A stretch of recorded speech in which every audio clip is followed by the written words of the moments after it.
Let me describe a game to you.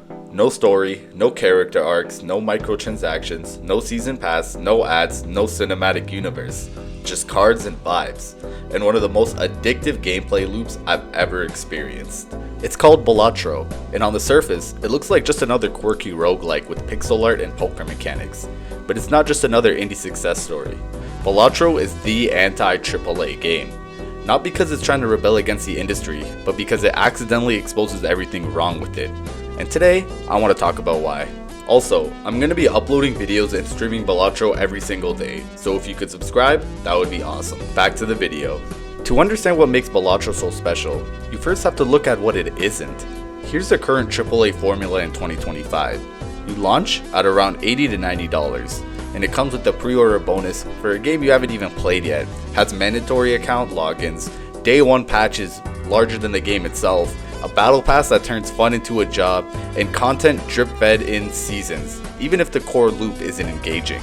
Now, this isn't to say that all big budget games are bad. There are beautiful genre defining AAA games, but the industry trend is clear: more control, more monetization, more fluff, and less of what players actually want. But this is where Balatro comes in. Balatro's entire premise defies AAA logic. It's not trying to win an award for storytelling, and it doesn't promise hundreds of hours of content.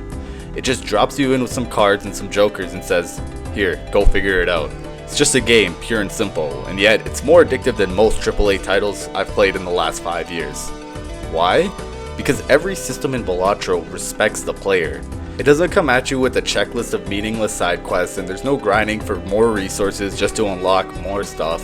And best part about it is that there's no premium currency. Every mechanic is there because it's fun to interact with, and it's all intentional. Even when you fail, and you will fail, it feels like your fault, not the game's, and that makes you want to try again. The most important thing is that it trusts you to figure things out on your own. Balatro never really tells you how to win. It doesn't present a list of combos or guides you towards optimal builds. Instead, it just creates a space where curiosity becomes the core of the experience. You're left to experiment and slowly uncover strange interactions on your own. Maybe you're wondering what the egg joker actually does, or what happens when you skip a blind, or even trying to attempt to survive on Anti-AAA with nothing but a flush. But none of these are quests, and the game never suggests them. They're simply questions that emerge as you play, and that's part of the magic. It encourages every discovery without ever holding your hand. In contrast to modern AAA games, where every mystery is marked on your map and every interaction is explained in a tooltip. Balatro rewards exploration in its purest form. You learn by doing, not by reading. Except when you're reading the abilities. But you fail, you adapt, and eventually you succeed. Not because the game pointed you in the right direction, but because you figured it out for yourself. And that makes every win feel earned. Visually, Balatro is simple, almost aggressively so. There's no glossy 3D art or ray tracing. Instead, it opts for pixel cards, flat UI, and just basic animations. But what might look modest on the surface is actually part of its strength. Everything is focused on readability and clarity. You know immediately when you've done something smart or pulled off a big combo because the game reacts with satisfying animations and sound cues. There's no need for fanfare or over-the-top effects. It communicates reward with elegance. And the soundtrack too, which you're hearing in the background right now, plays a subtle but crucial role. It's lo-fi and unobtrusive, creating an atmosphere that's chill but focused. It keeps you locked into the loop without overwhelming your senses. And that way, the audio design mirrors the game's mechanics, lightweight, intentional, and incredibly effective. It's proof that you don't need technical spectacle to deliver impact. You just need a design that serves the player experience at every level. One of the most impressive things about Balatro is how little it asked of its audience before launch. There was no elaborate marketing campaign or inflated promises in cinematic trailers setting unrealistic expectations. It just appeared, confident in what it was, without needing to dominate the conversation. And somehow, that quietness made it louder. Players picked it up, shared their discoveries, and the game grew organically. It spread not because it screamed for attention, but because it respected players' times and intelligence.